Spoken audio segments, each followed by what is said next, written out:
오늘 우리에게 주시는 하나님의 말씀은 예레미야 32장 6절부터 15절까지 말씀입니다. 구약성경 1103쪽에 있습니다. 이제 제가 하나님의 말씀을 강독하겠습니다. 이것은 하나님의 말씀입니다. 하나님의 말씀에 경청하시기 바랍니다. 예레미야가 이르되 여호와의 말씀이 내게 임하였느니라. 이르기를 보라, 내 숙부 살룸의 아들 하나멜이 내게 와서 말하기를 너는 아나돗에 있는 내 밭을 사라. 이 기업을 물을 권리가 내게 있느니라 하리라 하시더니, 여호와의 말씀과 같이 나의 숙부의 아들 하나멜이 시위대 뜰 안 나에게 와서 이르되 청하노니 너는 베냐민 땅 아나돗에 있는 나의 밭을 사라.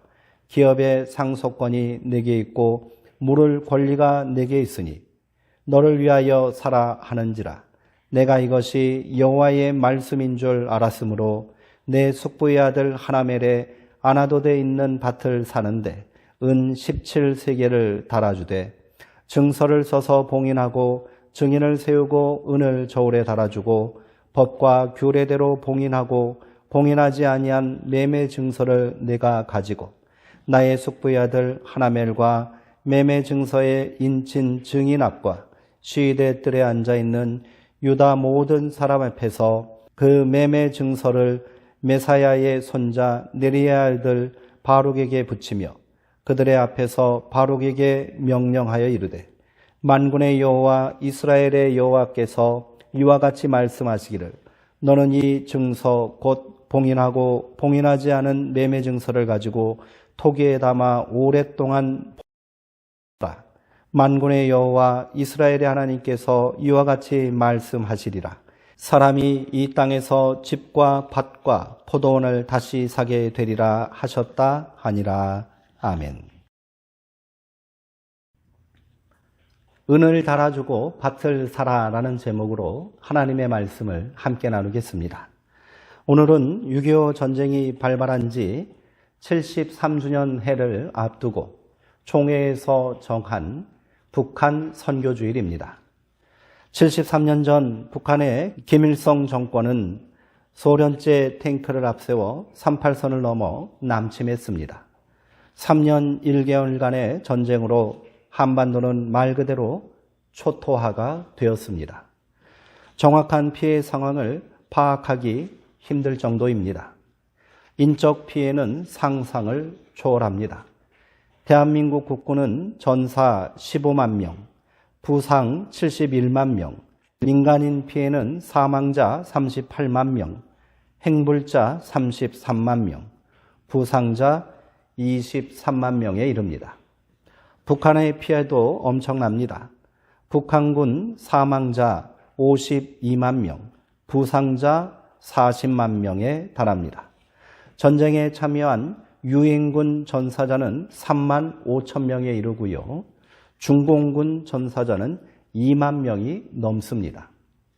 3년간의 전쟁을 통해 남북한을 합친 인명 손실이 무려 520만 명에 달합니다. 참으로 엄청난 인적 손실이 아닐 수 없습니다. 이는 세계 전쟁사에 유례가 없는 엄청난 참사입니다. 이제 73년의 세월이 지났습니다.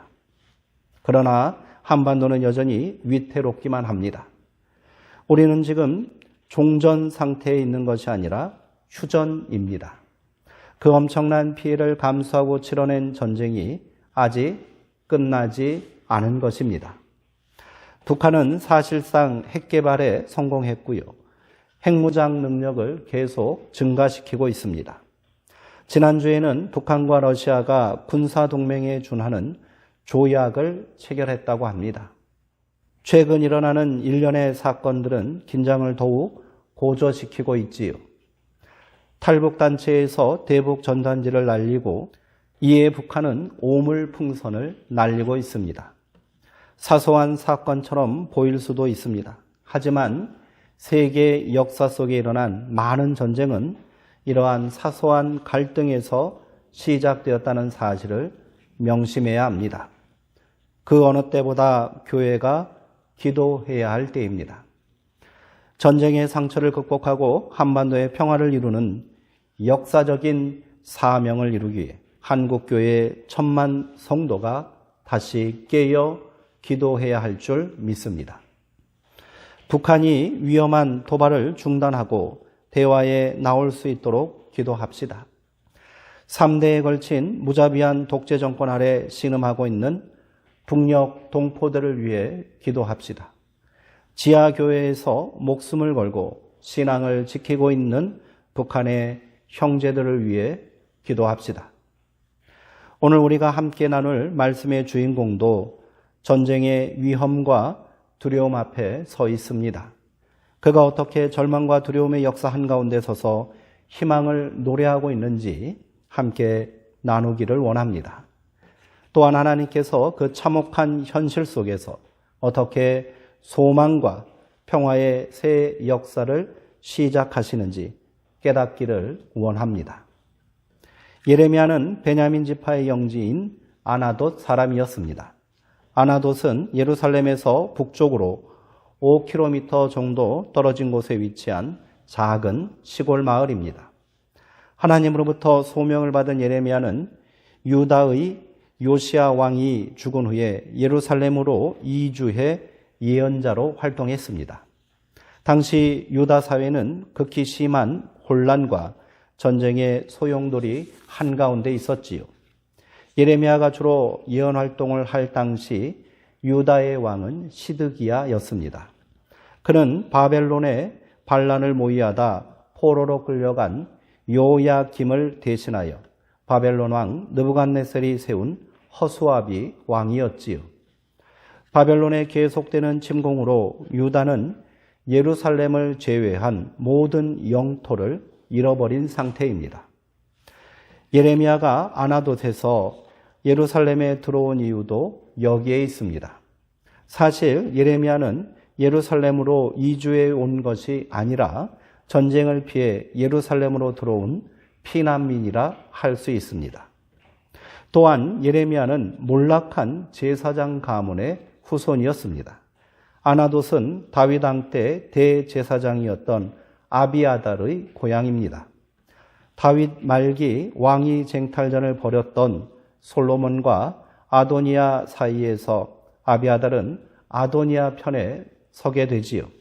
이후 솔로몬이 왕권을 쟁탈한 후 반대파들을 무자비하게 숙청하는 과정에서 대제사장 아비아달은 목숨을 부지하여 고향인 아나돗의 유배를 당하게 됩니다. 이후 아나돗은 반란을 꾀하다가 몰락한 제사장의 후손들이 사는 불순한 땅으로, 반역의 땅으로 인식되게 되었습니다.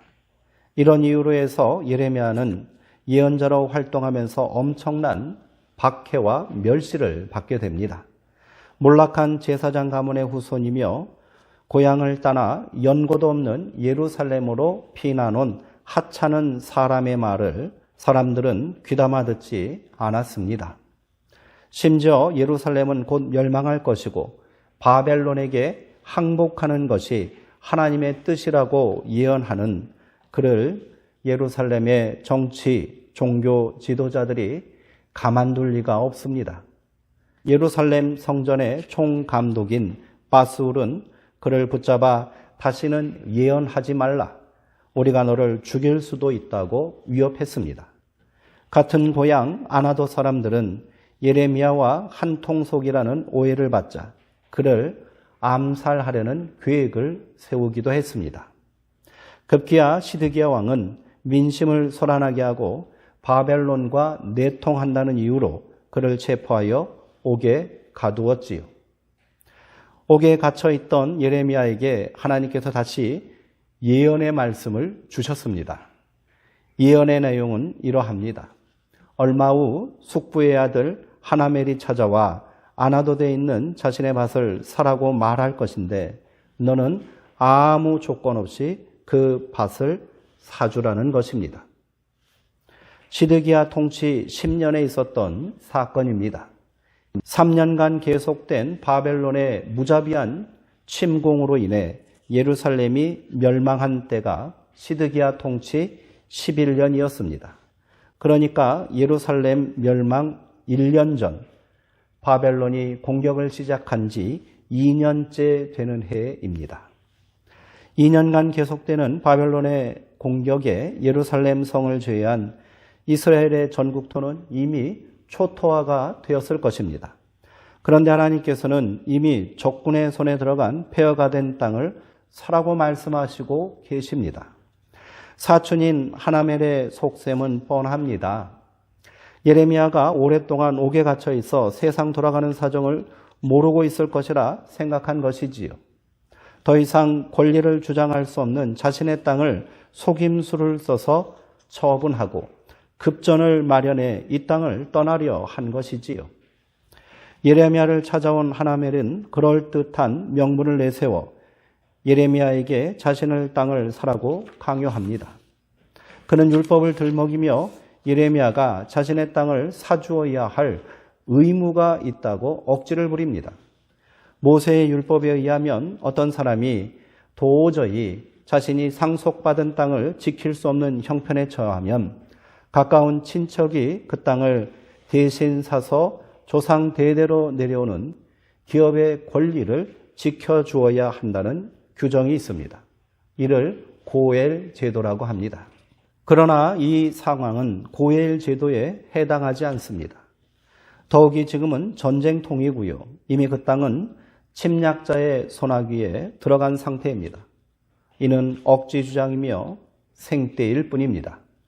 사기꾼이 교묘하게 법과 제도를 들먹이며 어리숙한 사람을 등쳐먹는 수법과 다르지 않습니다. 예레미야가 이를 모를 리 없습니다. 그러나 그는 묵묵히 하나멜의 요구를 들어줍니다. 그것이 하나님의 명령이었기 때문입니다. 예레미야는 왜 그리해야 하느냐고 하나님께 묻지 않았습니다. 이 명령을 따를 수 없다고 거절하지도 않았습니다.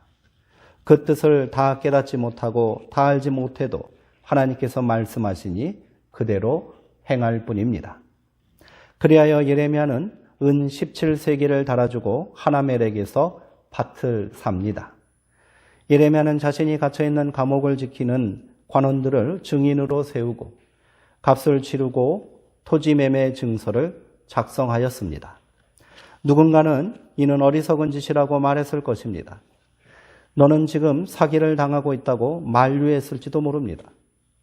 예레미야가 옥에 갇혀 오랫동안 매질을 당하고 먹지 못해 정신이 나갔다고 생각하는 사람도 있었을 것입니다.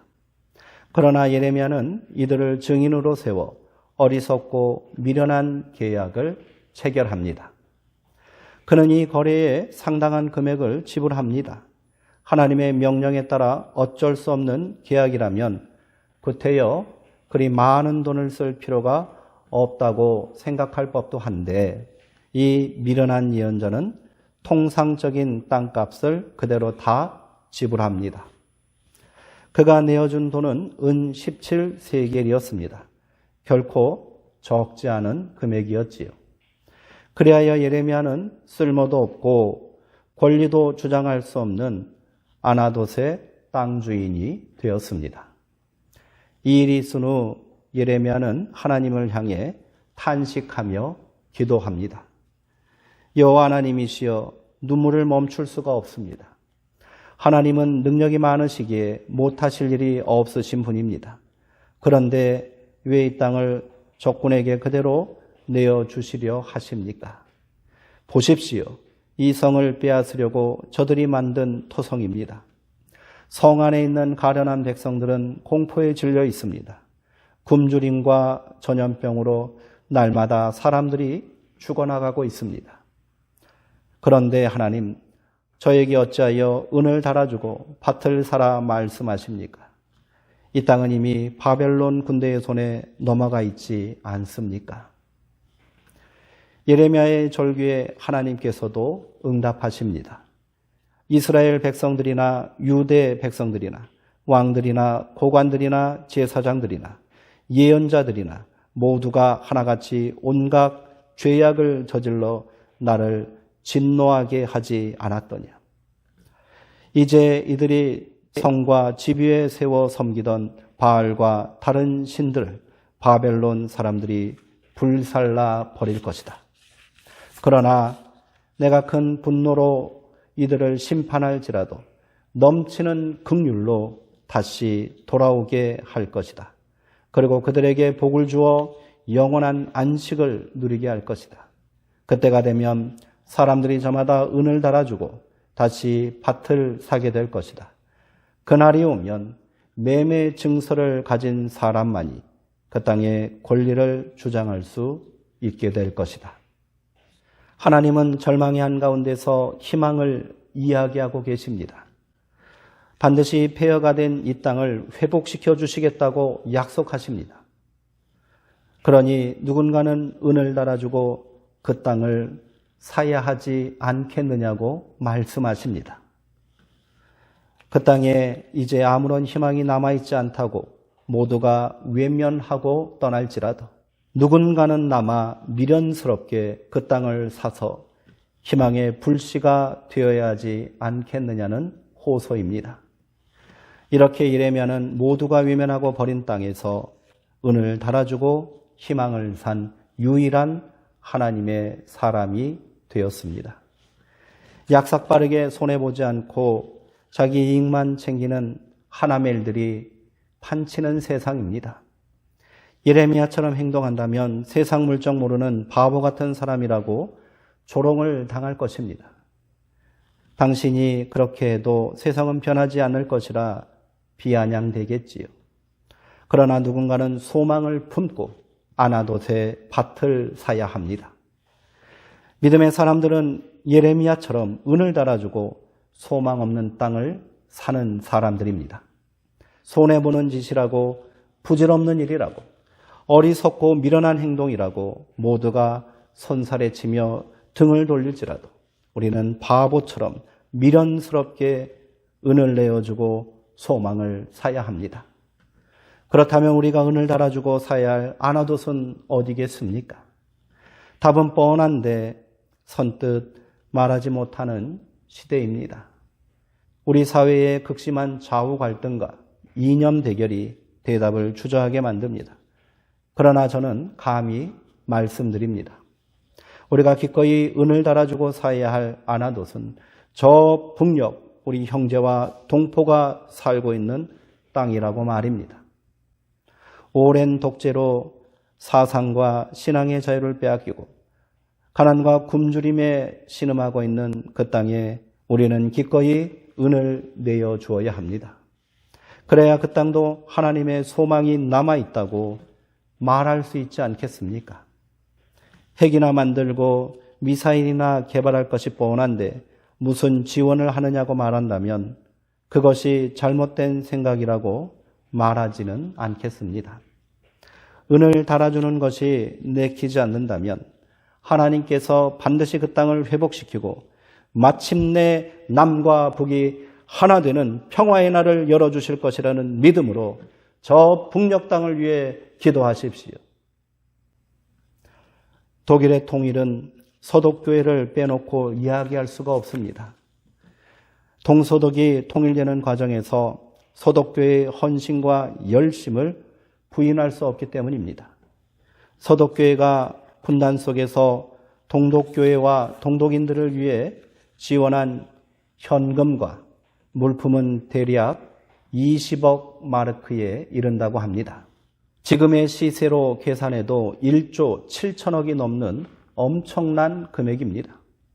동서독의 긴장이 고조되고 갈등과 대결이 첨예화된 순간에도 서독교회는 이 비밀스러운 지원을 멈추지 않았답니다.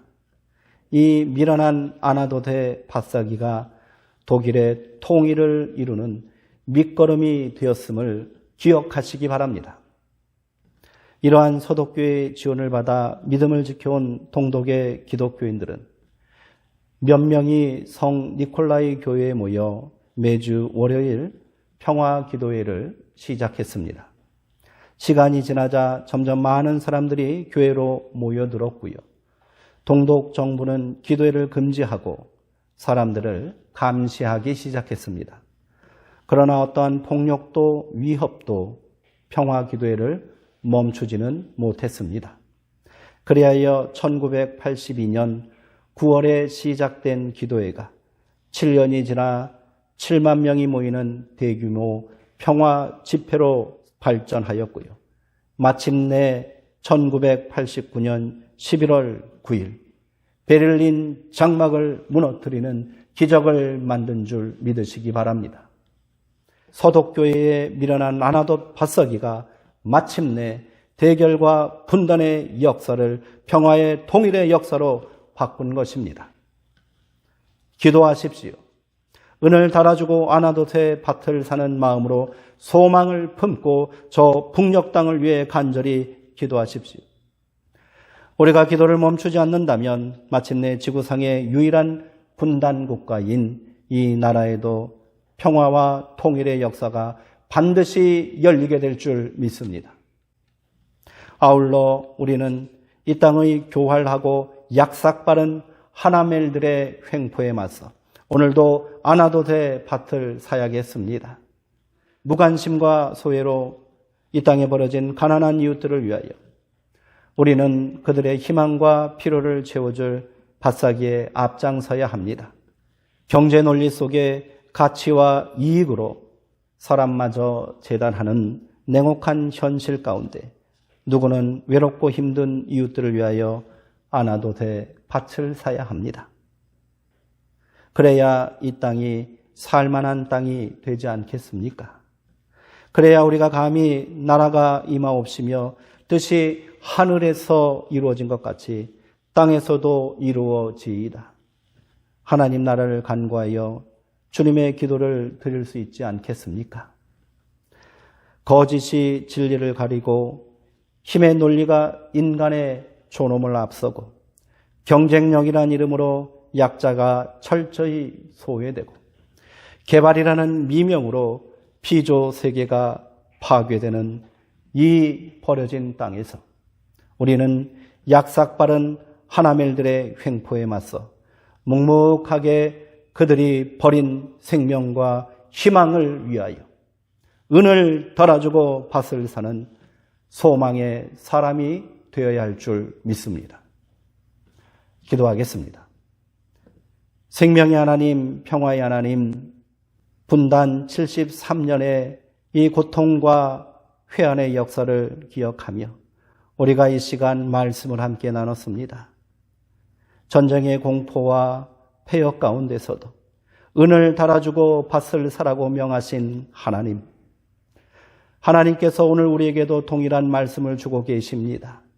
우리가 이제 증오와 미움을 내려놓고 대결과 폭력을 종식하며 마침내 그리스도의 십자가로 더 큰 하나님의 사랑으로 원수도 품에 안는 그 믿음으로 이 땅에 평화를 이루는 사람들이 되게 하옵소서.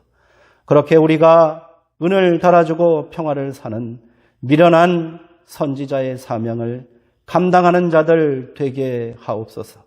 이 땅을 불쌍히 여기시고 고통받는 저 북녘 땅의 동포들을 기억하시고 눈물로 기도하는 지하교회 성도들을 외면하지 마시고 우리 가운데 마침내 평화와 생명과 소망의 역사를 다시 시작하게 하옵소서. 예수님의 이름으로 기도하옵나이다. 아멘.